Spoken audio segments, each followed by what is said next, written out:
Hi everyone, Eric Reynolds with your Fox 10 News Now update. The White House announcing new changes to the nationwide vaccine rollout. President Biden's administration is now allowing states to order doses of COVID-19 vaccine based on their own individual need instead of basing distribution on state population.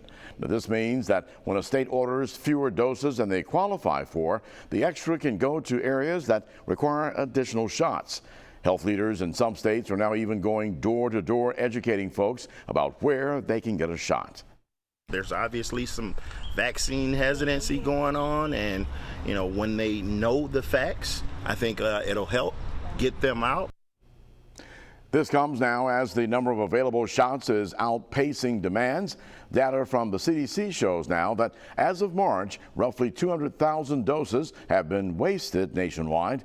The CDC says the daily number of coronavirus vaccines being administered is roughly 2.6 million.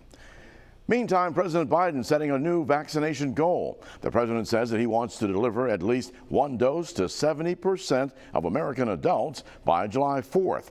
President Biden is calling on states to make vaccines available on a walk-in basis, and he's also directing many pharmacies to do the same. I think at the end of the day, most people will be convinced by the fact that their failure to get the vaccine may cause other people to get sick and maybe die.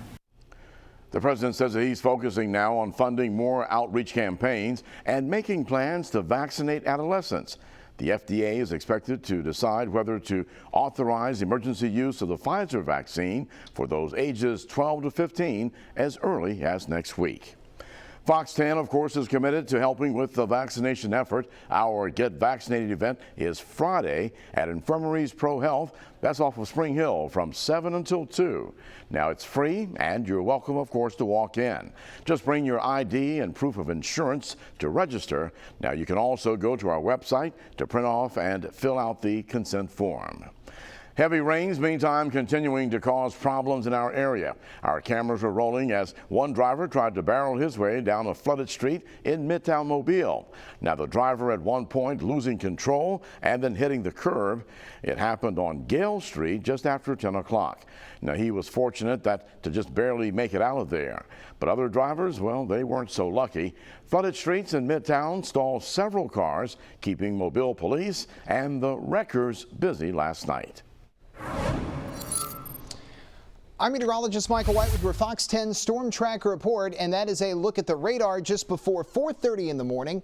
And you can clearly see a wave of rain marching its way from the west to the east, and we'll be dealing with plenty of showers again today. We won't have the same severe threats we did yesterday. We're not going to see a tornado threat or a hail threat, but what we are going to deal with is more of a flooding threat. And before 4:30 in the morning, we still have an active flash flood warning for southern Baldwin County, and with additional rain on the way, flooding is going to be the greatest concern for the entire Gulf Coast. Now, the northern part of Alabama is going to be dry today. We are still going to end up in a soupy air mass, and we'll deal with more rain that moves from west to east. So just plan on the risk of flash flooding. If you live in a flood-prone zone, a low-lying area, you want to pay extra close attention to not only the forecast, but where the rain is in relation to you. We'll start to see it gradually work its way into the Gulf waters and out of our area as we transition into the late afternoon and early evening hours. Severe weather risk zone today, only a level 1 out of 5, which means severe weather more of a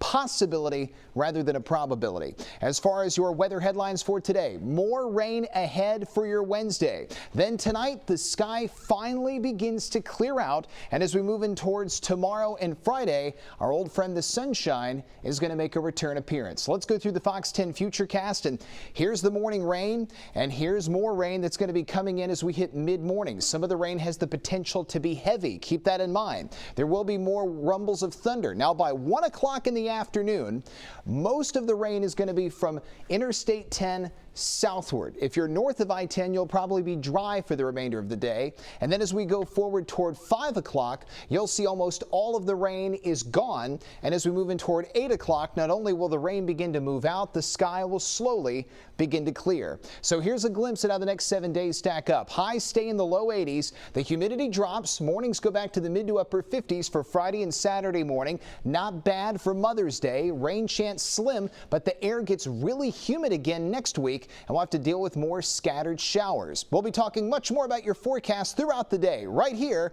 on Fox 10 News Now.